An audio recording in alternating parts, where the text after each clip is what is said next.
1,000 meters above the frigid North Sea, disaster strikes.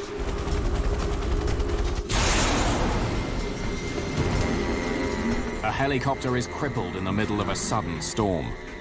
The pilots struggle for control as it sinks helplessly towards the sea. They're far from land, off the radar screens. No one knows exactly where they are.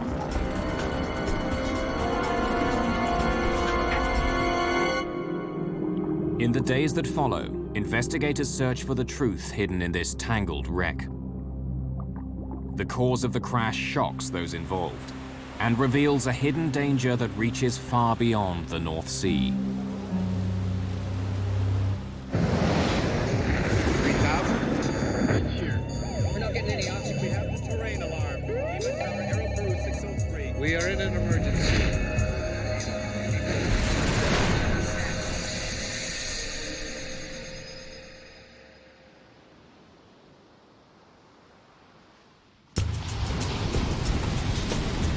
The need for oil drives men to some of the most unpleasant places on Earth. This is one of them.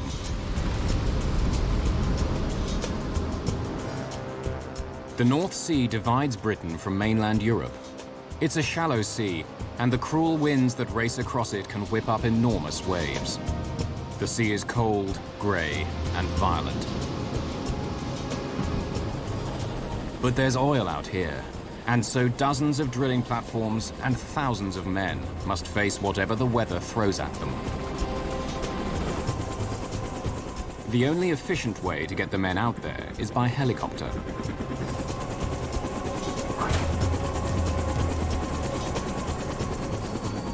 The flights are rough and long, up to 500 kilometers each way. After years, the trip has become largely routine. The danger below forgotten by many. What was that? But on a cold January morning in 1995, 18 men flying over the North Sea were faced with a horrible question. Mayday, mayday, mayday! Tail rotor failure! Ditching! Could they survive in this extremely hostile environment? Oh, God!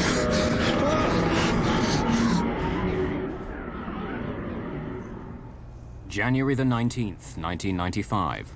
Commander Sed Roberts and First Officer Lionel Sole work for Bristow Helicopters in Aberdeen, Scotland. Their job is to ferry oil workers out to the oil platforms in the North Sea. By mid-morning, they've completed one trip already and are getting ready to head back out. Their helicopter is Super Puma 56 Charlie. While it's being checked out and refueled, Flight Officer Sole checks the flight logs, and Commander Roberts goes through the weather reports, which are updated every 2 hours. Oh, weather's okay. Good for January. This is where they're heading, the North Sea. The discovery of oil here in the 1960s was a shot in the arm for the British economy. Brent crude, as the oil is known, is a light, sweet crude, ideal for turning into gasoline. And its price is a benchmark on the international oil market. It helped turn Aberdeen, the Scottish port city closest to the oil rigs, into a boom town, the European oil capital. All the leading oil companies have offices here. The city is focused on getting the black gold ashore. Because the rigs are so far offshore and the weather so unpredictable, helicopters are the only way to reliably ferry workers back and forth. Hundreds of thousands of people make the trip every year. The Super Pumas are one of the workhorses of the North Sea oil industry. Used around the world by industry and military, they're durable, tough, and made to withstand the elements. There are more of these helicopters flying offshore here than anywhere else in the world. The passengers heading to the platforms today gather in the heliport's departure lounge. They all work for the Texas company Marathon Oil. The North Sea has scores of oil fields. They're divided up between several countries, including England and Norway. The governments then sell the rights to drill to a variety of oil companies. Marathon operates 3 platforms in the so-called Bray field: Bray East, Bravo, and Alpha. North Sea oil platforms are like cities that never sleep. They stand on the seabed, held up by enormous legs made of either metal or concrete. Below each one, pipes snake out to the seabed. Some punch straight down, others fanning out at an angle for up to several kilometers. The same platform may be extracting both oil and natural gas at the same time. Out here, you're surrounded by the sea, with nowhere to go. The weather is often horrible, and the work on a rig can be rough, dirty, and dangerous. It's difficult to find and retain the skilled workers needed to pull the oil from the sea, so the platforms are built to keep the workers happy. Movies, internet cafes, gym equipment, even great food are all provided by management to ensure the men are entertained.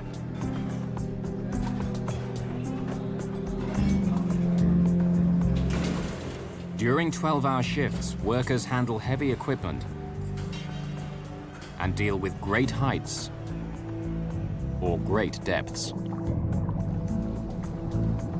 But there are strict rules too. To protect the safety of everyone on board, there's no drinking, and smoking is severely restricted.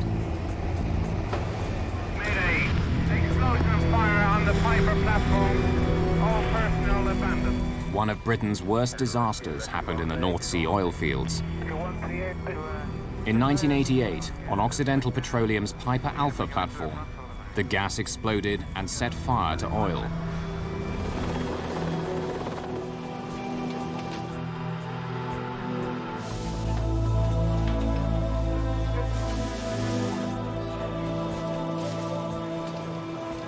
A 167 men died.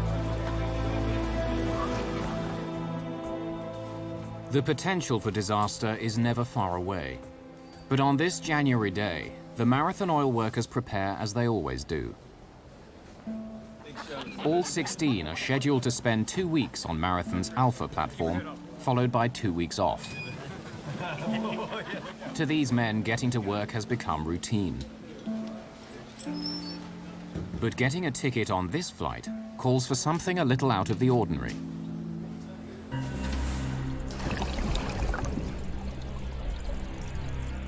None of them is permitted to board a helicopter without first going through this: helicopter underwater escape training.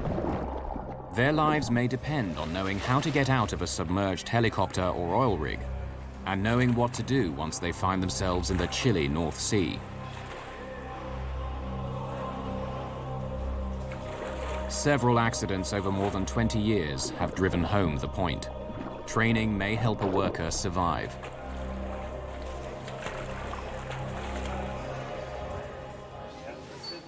Before they set off on every flight, they must watch the video, how to behave if there's an emergency on your flight. Brace impact. They've seen it all 1,000 times. In an emergency, if time does not permit, just tighten your lap strap and brace for impact. To exit through the windows, pull the red tab to completely remove the rubber seal. The passengers fasten their survival suits. Made of Gore-Tex, these dry suits won't keep them afloat, but are supposed to keep the water out if the workers are thrown into the sea. Obstruct the forward windows. Their bright colors are also designed to make rescue easier. The trip to the Bray Alpha oil platform is 230 kilometers. If all goes well, it will take little more than an hour.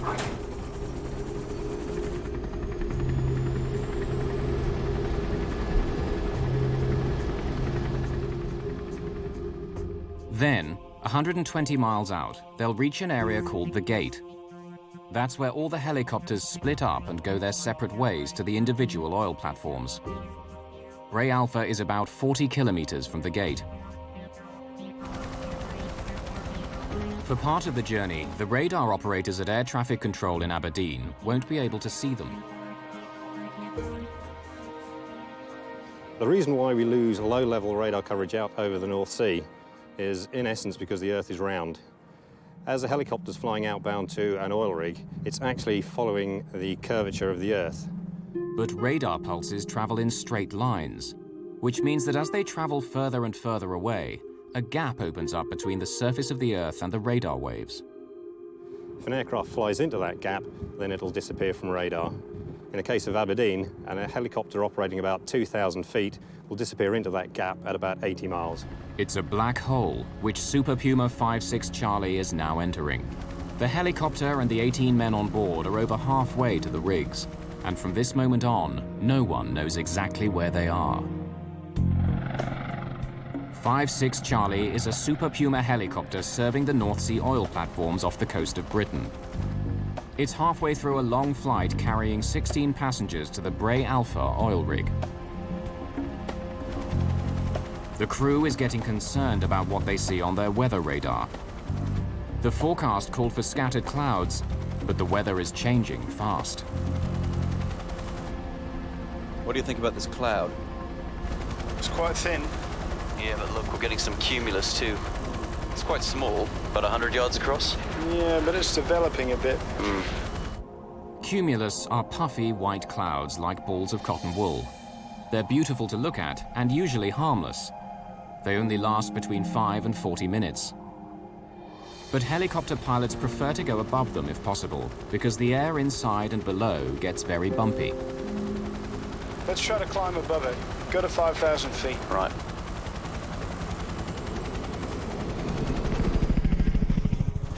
Oh, look, there's a line of them. All along the route exactly where we're going. Yeah, we're not gaining anything by this. No. Let's drop back down to 3,000 feet. Right. So far, the weather is nothing to worry about. But over the North Sea, it can change suddenly. This corner of Europe is where the warm winds from the Atlantic meet the icy blasts from the Arctic and Siberia. The warm water vapor condenses into clouds, cools, then sinks. It creates strong winds, pushing the huge masses around. The friction caused by this motion can make the clouds electrically charged, and that electricity can be released as lightning. What starts out as a placid day can end up in a violent storm. It's now 1 hour after takeoff, and 56 Charlie is approaching the gate, the point where helicopters begin their descent to the individual oil platforms. They're 25 miles from their destination, and the weather is starting to get worse. Bray traffic, 56 Charlie, 120 miles on the 056 HMR. They make contact with Bray Traffic Watch, located on one of the oil platforms.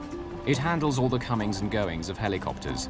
But Bray Traffic doesn't have radar. It has to rely on the pilots to tell them where they are. Leaving 3,000 feet, would you take the flight watch? Roger, 56 Charlie, I have your flight watch.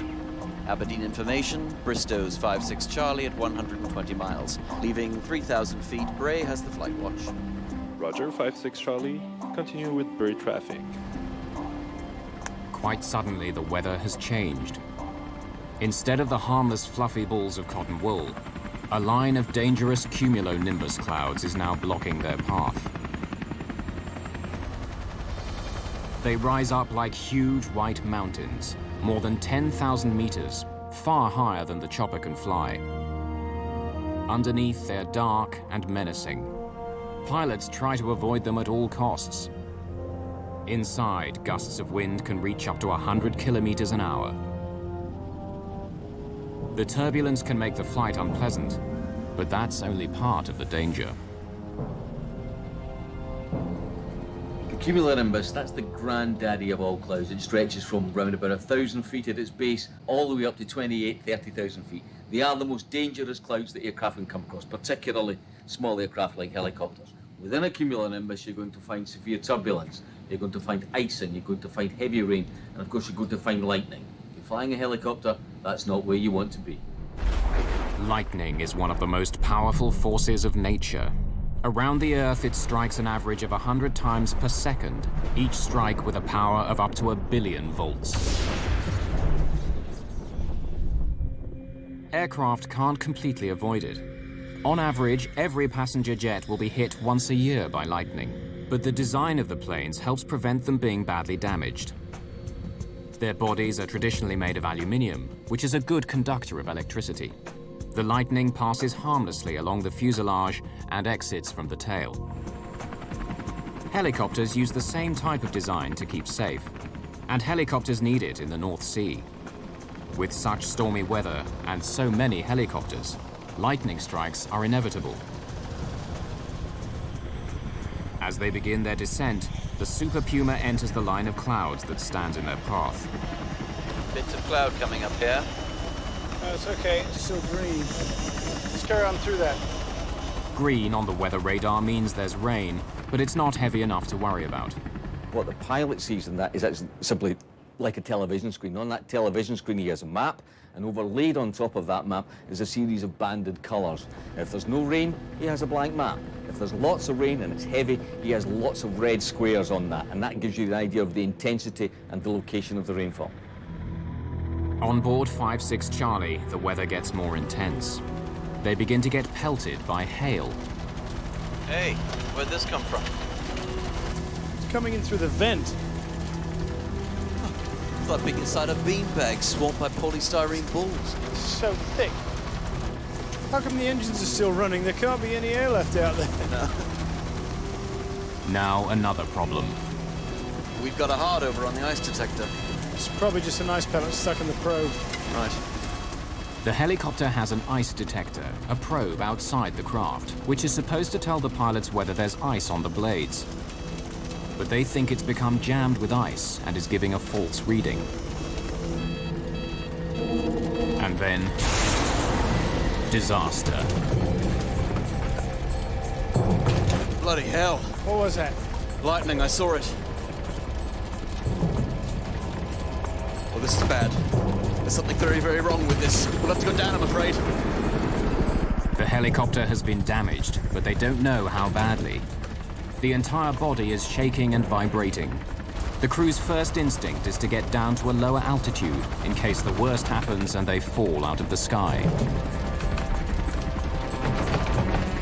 Mayday, Mayday, 5-6 Charlie, lightning strike, severe vibration. Mayday, Mayday. 40 kilometers away, another helicopter is about to leave an oil platform. Commander Brian Backhouse is loading passengers onto 5-6 Bravo and preparing to fly back to Aberdeen. That's everyone. All set. Suddenly, the loading officer hears Lionel Sol's Mayday call on his radio. Mayday, Mayday, 5-6 Charlie, lightning strike. Hear that, Mayday, 56 Charlie! Gentlemen, my apologies, but we have to disembark you. We have an airborne emergency on a sister aircraft. Backhouse hurriedly unloads his passengers. He intends to help if he can. Meanwhile, a gale is steadily building up, with winds in excess of 70 kilometers an hour. The seas are mounting. The crew of 5-6 Charlie are struggling to keep control of their crippled helicopter. After the initial flash, though, the situation hasn't got worse. The Grampian Freedom is a standby ship positioned near the oil rigs to give oil workers a way to escape if anything goes wrong. Her skipper, John McInnes, hears the helicopter's distress call. We increased the speed to full speed ahead. Everybody was informed about the vessel and told to get ready for survivors to be taken aboard. Back on the Bravo platform, what was a routine flight for Brian Backhouse is about to become a rescue mission. He intends to find the stricken helicopter and nurse it to safety. If it crashes into the sea, he'll direct rescue ships to the spot. But they're not sure where to go. Let's go to the gate and proceed from there. At least they have a starting point. The Grampian Freedom doesn't know where to go either. They're getting conflicting messages about where 5-6 Charlie is. The helicopter's tiny size and the rough seas make it hard to find. On the damaged helicopter, Commander Roberts briefs the passengers. Gentlemen, you are obviously aware of the severe vibration. We've had a lightning strike, so please pull up your hoods, zip up your suits, and prepare for a possible ditching. Countless hours of training is supposed to have prepared all on board for a moment like this. In a real emergency, how many will remember it? 1,200 feet. We're still flying. Let's try to make it to Bray Alpha and land there. Their destination, the Bray Alpha platform, is now only 11 kilometers away. 3 minutes have passed since the explosion, and things don't seem to be getting any worse. I'll just try a few small inputs, make sure everything's working. Yes, we've got control in pitch, we've got control in roll, and we've got control in yaw. Tail rotor! The helicopter is beginning to spin round, a sure sign that something's happened to the tail rotor. The only thing the pilots can do to stop the spinning is to switch off the main rotor blade. Power off, engines on. Ditching has become inevitable.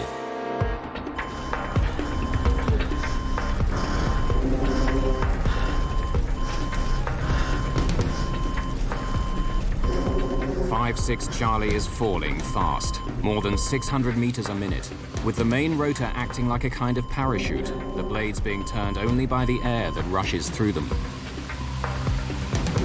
Mayday, mayday. Tail rotor failure, ditching. Brace for emergency landing. At this speed, they're about 40 seconds from hitting the North Sea. The other pilots in 5-6 Bravo are searching in vain. There's no sign of 5-6 Charlie in the sky or in the water. Then they hear another distress call. Mayday, mayday. Tail rotor failure, ditching. Mayday, mayday, mayday. Relaying for 5-6 Charlie. We have a suspected tail rotor failure. He is ditching. Commander Backhouse in 5-6 Bravo knows that he is closest to the stricken helicopter. Everything depends on him. But he's not equipped to locate the distress beacon 5-6 Charlie will use when it ditches.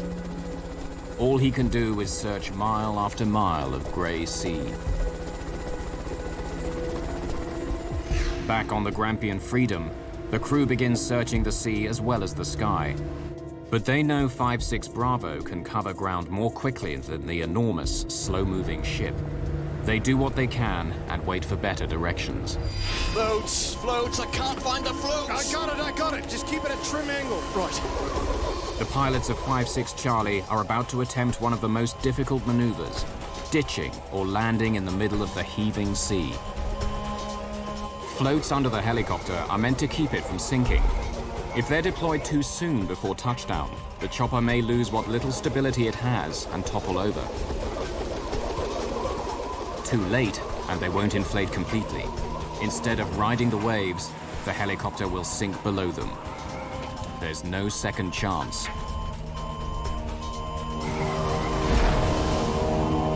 They time it perfectly. We're down. Seems quite stable. They've landed safely, but no one knows if they will stay afloat. Helicopters are top-heavy, and they fear it could keel over and sink at any moment. Let's get out of here! Through the door! They need to get the life rafts out, inflate them, and board them quickly. They fear that if the helicopter rolls over, it will trap them all inside. Lift that end! On the rope!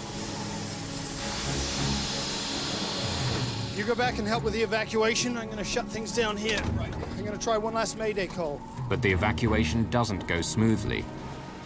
When they throw out one of the life rafts, the strong wind blows it back against the helicopter. They can't get into it. Can't get this one down. Can we go on the other side? It's better we all stay together anyway. Off you go! Go on! Go on! Go! Go! Mayday, mayday. 5-6 Charlie. We are on the water, floating, manning the dinghies. He doesn't mention their position. Make room! Get set! Make room! The raft is dangerously overloaded. There are 18 on board, and it's only meant for 14. Water is already up to their ankles and rising. Once in the raft, they have no way of communicating where they are. For the first time, the pilots are able to see what caused the disaster. The rear rotor blade assembly and gearbox have broken off and are hanging down the side of the helicopter, held on by just a couple of pipes. No one realizes it yet, but in the rush, they've forgotten to bring the distress beacon with them from the helicopter. It sends out a signal that can be picked up by rescuers. Forgetting it could mean the difference between life and death. 2 ropes attach the life raft to the helicopter. They're meant to stop the raft from drifting away, but they'll also drag them down if the helicopter sinks.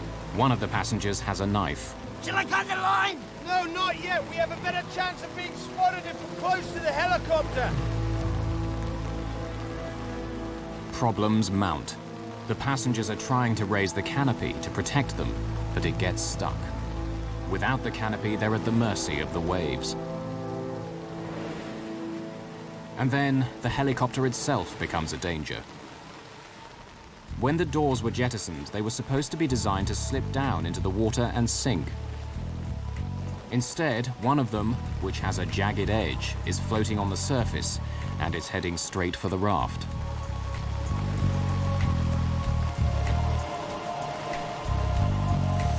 The life raft has been punctured by the floating door. Come on, Bill! Bill, with everything you got, we're gonna sink! No, don't worry about it. We're not gonna sink. We've got double-layer rubber tubes here filled with air! It cannot sink! One wave and we're under! The pilots do their best to put on a brave face. There are other helicopters and ships out there! They know we're down! They heard our Mayday! The overloaded life raft is getting lower and lower in the water. Inside, it's already waist deep. Now the pounding waves are pushing them beneath the sharp edges of the drooping helicopter blades. We need to get some distance! We'll have to cut the line! There are supposed to be 2 safety lines connecting the raft to the helicopter. One short, one long. But the long line is broken. The long line's been cut! It's been shredded!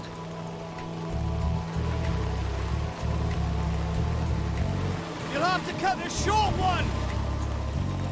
The short line is the only thing attaching them to the helicopter. If they cut that, they'll quickly drift away, a tiny raft full of men at the mercy of the sea. But if they don't cut it, the jagged edges of the helicopter could tear their life raft to shreds and sink them all.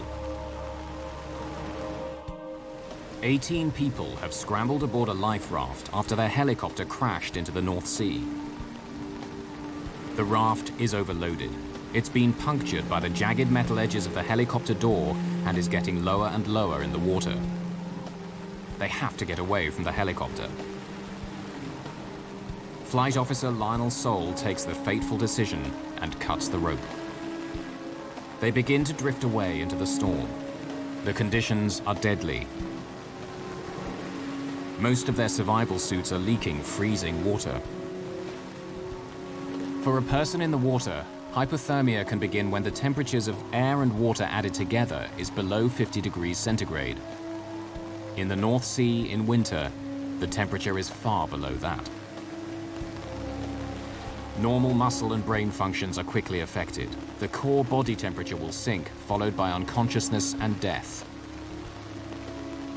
Their chances of rescue are slim. No one knows where they are, just a tiny dot on a vast, turbulent sea.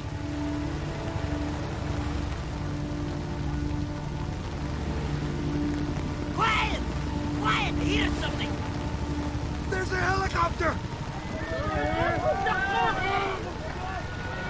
The men are desperate. This could be their last chance. Quickly! Pass me those flares! The flares! In the pocket behind you! Spot a flare, you flying bastard! We're over here! But it's all in vain. The helicopter passes by. The men can't believe it. Their only hope is gone. On 5-6 Bravo, Brian Backhouse can see only grey seas. But suddenly, his co-pilot spots something. Contact. Right. 2 o'clock. Okay, Roger, let's investigate.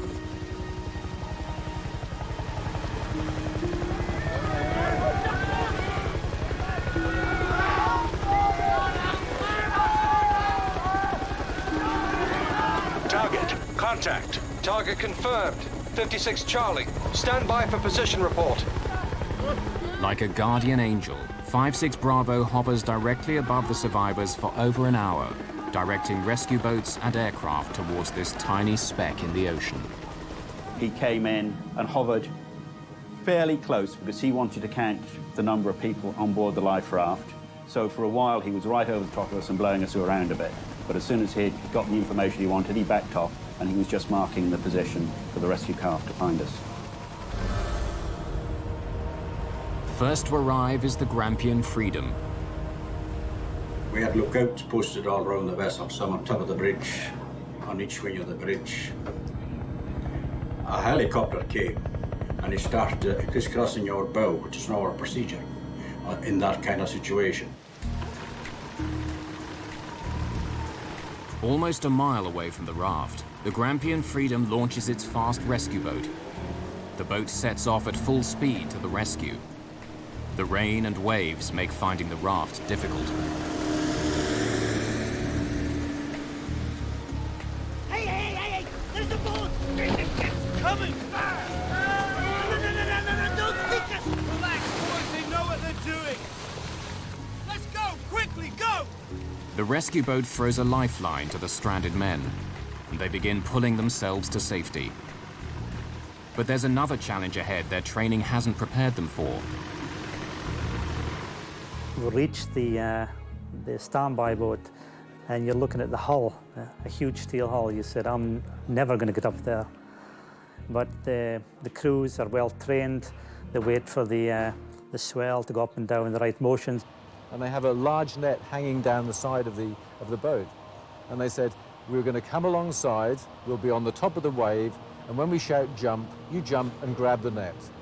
Don't look back, because we'll be gone. We came alongside, high up on the wave, grabbed the net, the wave went back down, they were away, and they pulled off, and we just climbed the last few feet over the side onto the Grampian Freedom.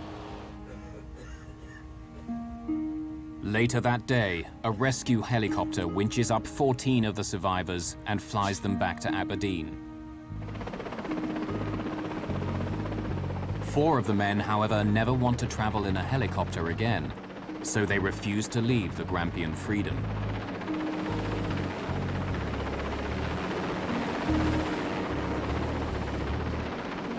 They're in for ever more misery. They're buffeted by a force 10 gale the whole of their long journey back to Aberdeen.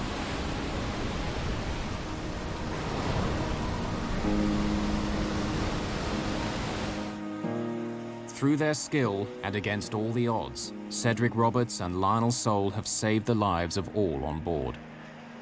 I must admit at the time I did think that was it, we were going to die. The whole world had changed from being really good to being what I thought was a complete disaster at that time. It was the worst situation I'd ever been in the air, and I was very worried that that was going to be it. But the day after the accident, they came under suspicion. Their report on what happened starts being questioned. Lightning, notionally at least, should not affect a very powerful North Sea helicopter. This is the first time I can recall a lightning strike having ended up with this kind of conclusion. The experts are skeptical of the pilot's story. No other helicopter is known to have crashed into the North Sea because of lightning. Perhaps there had been some mechanical failure. There were even whispers of pilot error, of recklessly flying into storm clouds. The evidence to support their story was now beneath the waves with 5-6 Charlie.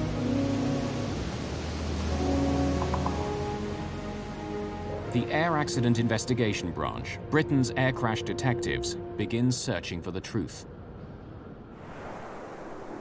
It may look like a rig, but the Stay Dive is actually a ship, mostly used for servicing oil platforms.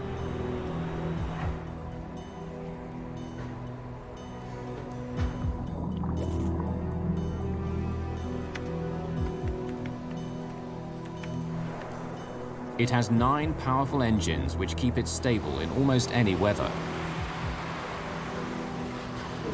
And it carries miniature submarines for underwater exploration. A day after the accident, it's brought in to find and raise the missing helicopter from the bottom of the North Sea. The investigation gets off to a good start. Within a day, the television cameras on board the Stay Dive's 2 submersibles locate what's left of 5-6 Charlie on the seabed. But raising it is a different matter.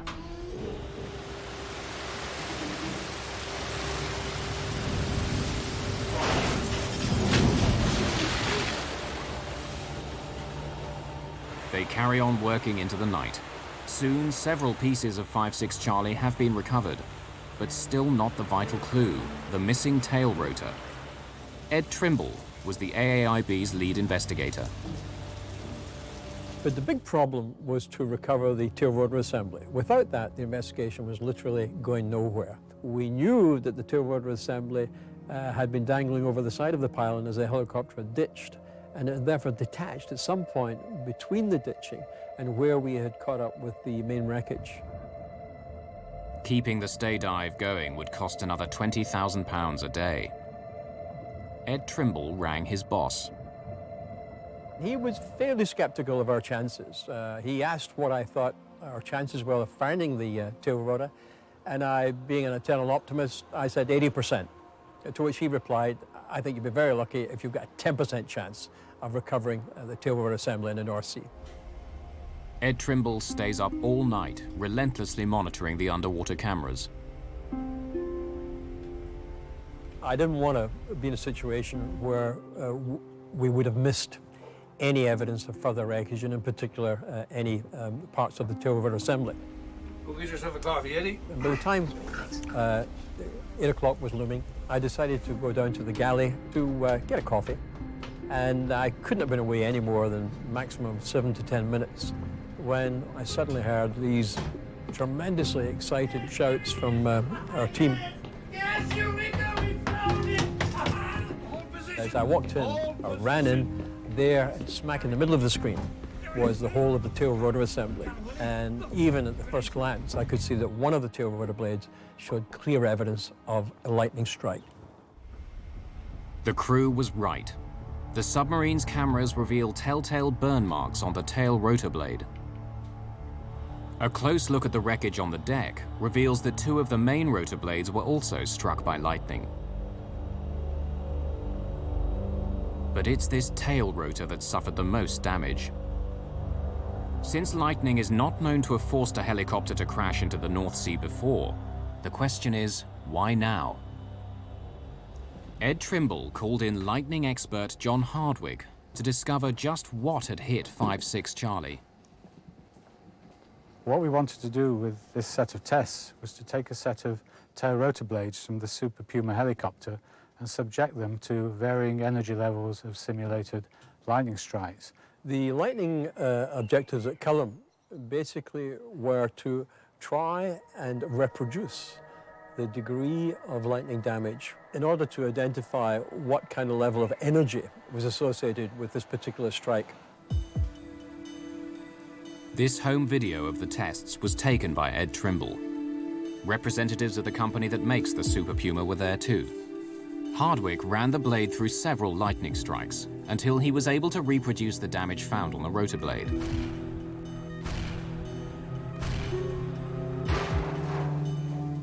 To do it, he had to generate a simulated strike of enormous power. Something far more dangerous than anyone thought the helicopter would be exposed to. Something that wasn't supposed to happen over the North Sea. There have been a few incidents over the years, minor strikes, a little bit of damage to the helicopter, but we never expected anything as severe as happened on that day. For one brief instant, it was more than all the electrical power being consumed in the entire United States. Some 30 billion watts. And this enormous flash of lightning had happened over the North Sea, where each year almost 3 million passengers fly unsuspecting to the oil platforms. The helicopters we fly are certified to the highest standards. It's the same as you get on a major airliner flying transatlantic. So we had no reason to believe that any lightning we had encountered would do any severe damage to the helicopter. Ordinary lightning wouldn't. But this wasn't ordinary. A lightning strike generates a huge pulse of energy. We can detect these pulses of energy via multiple transmitters and receivers that are situated throughout Europe. The information is calibrated locally, and once the position has been triangulated, that's passed to the Met Office in London. When the records were examined, they showed something very peculiar.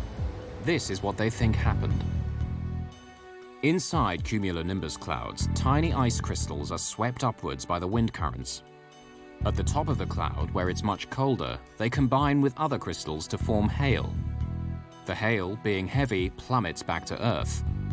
On the way down, it hits the rising water crystals, causing friction. The crystals become electrically charged. On that particular day, there was very little in the way of indication that there was any significance in these clouds. We're flying along, everything just seemed very normal. We went through what seemed to us, by comparison to what was around that day, a fairly small cloud. But there was suddenly a lot of snow and ice pellets in the air. I've never seen as much in the way of soft hail pellets in my whole flying career.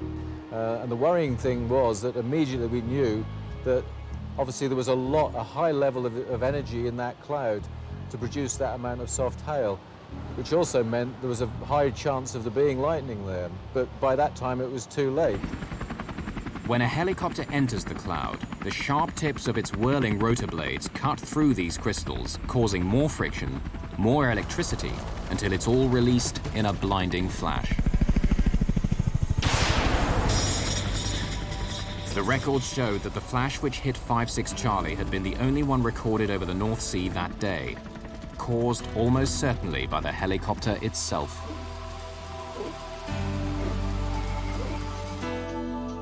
However, for some reason, nearly all the damage had been confined to the tail rotor. What was it about the tail rotor that had made it especially vulnerable? Then Ed Trimble made a remarkable discovery. When the civil aviation authorities certified the Super Puma as safe, they had missed something important, something which may have caused 56 Charlie to fall from the sky. Safety investigators examined the wreckage of a helicopter which crash-landed in the North Sea. As they study the ruined aircraft more closely, they uncover the cause of the accident. When the British Civil Aviation Authority laid down the lightning safety standards, they were looking at fiberglass blades, then the normal material for helicopter rotors.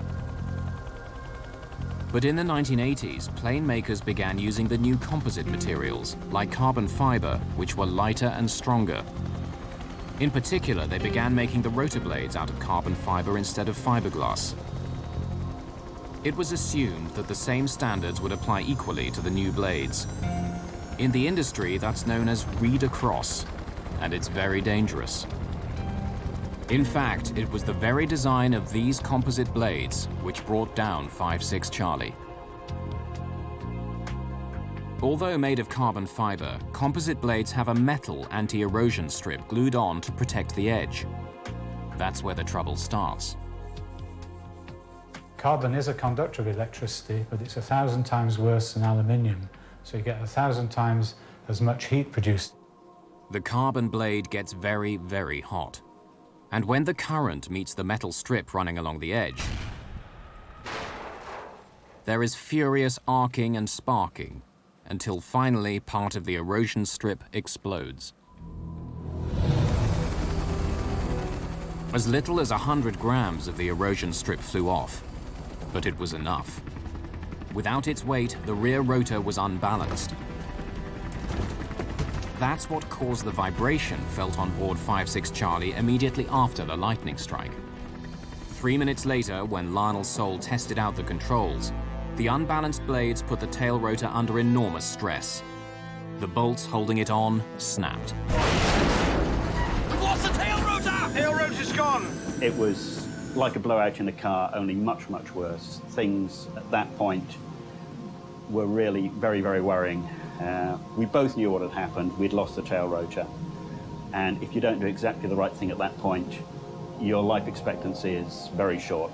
It's seconds. We had to do the right thing. We managed to point it into wind, and there was quite a big sea building up. And at 100 feet, I pulled back on the stick to flare the helicopter, slow down its rate of descent, and we were very fortunate at that point. A nice friendly wave came along, and as I leveled the helicopter, a wave came up. We sat on the top of it, and we went down, and it was one of the best landings I've ever done, but that was luck more than judgment. As bad as it was, it could have been worse. The two hydraulic pipes connecting the assembly to the helicopter did not break. These two small diameter pipes had held the mass of the gearbox and tail rotor assembly dangling over the right side of the pylon. Without the weight of the rotor assembly, the helicopter would have tipped forward. Had that tail rotor gearbox and tail rotor assembly completely separated from the helicopter, then all 18 lives would have been lost because the helicopter would have pitched down irrecoverably and gone into the North Sea. The investigators found the answer to the mystery of a helicopter crash, but they stumbled across a bigger problem, one that affects every air traveler. Investigators believe that 5-6 Charlie's violent end was caused by a savage lightning strike greater than anything it was built to withstand. And when the lightning hit, it exposed a problem in the carbon fiber blades that made them vulnerable. The tremendous heat created where the carbon fiber met the metal erosion strip could occur again. And the same type of violent reaction could hypothetically take place in any aircraft that has carbon fiber mixed with other materials. Increasingly, aluminium is being replaced with carbon fiber. The world's largest plane, the A380 Airbus, for instance, has over 20%. What will happen if these planes encounter a monster lightning strike? This was the investigators' biggest concern arising out of this Super Puma accident. The findings were unexpected and treated with some skepticism. Though the tests indicated that an unexpectedly large lightning strike hit 5-6 Charlie, Britain's Civil Aviation Authority refused to accept it. No action was taken to increase the safety standards that these helicopters must meet. I thought that the reaction was poor. There seemed to be a real reluctance on their behalf to accept the evidence. If Britain's air crash detectives are right, there is a real concern facing air travelers. Flashes of lightning far greater than aircraft are supposed to encounter are possible. And aircraft made of newer composite materials are at increased risk. For the Super Puma, though, the lessons have been learned. The design of the rotor blades has been vastly strengthened. The erosion strips are now secured with heavy bolts, and pilots have been instructed to give storm clouds a wider berth. The men who must fly these machines to work are prepared to accept the risks. Well, I think the morning we ditched, we were very, very fortunate because the outcome could have gone horribly wrong. But we survived, we got home. My feelings of that morning was this could never happen to me. Now, when I fly in a chopper, especially in the winter time, if it's going to be buffed about with wind, I sometimes get in the back of your mind, this can't happen to me again. But we've all a choice. We've all a choice either to stop or we carry on. And I'm still there 25 years later, still earning a living. The crash of 5-6 Charlie was a hair-raising incident that could so easily have ended in tragedy. In the winter of 1995, the skill of Commander Ced Roberts and Flight Officer Lionel Soule saved the lives of their 16 passengers. Roberts and Soule receive an award for their work. The Guild of Air Pilots and Air Navigators recognized their skill and bravery in the emergency landing. Although we received a number of awards after the incident from various organisations, one thing I received, which is far more precious to me than any of them, was from the daughters of one of my passengers. It was this little card. It says, "Dear Captain Roberts, I can't tell you how much I need to thank you after you saved my dad's life. It took a lot of effort to try to keep calm while you were falling. If you hadn't have got that helicopter in control, my dad maybe wouldn't be here today. Thank you very, very, very much."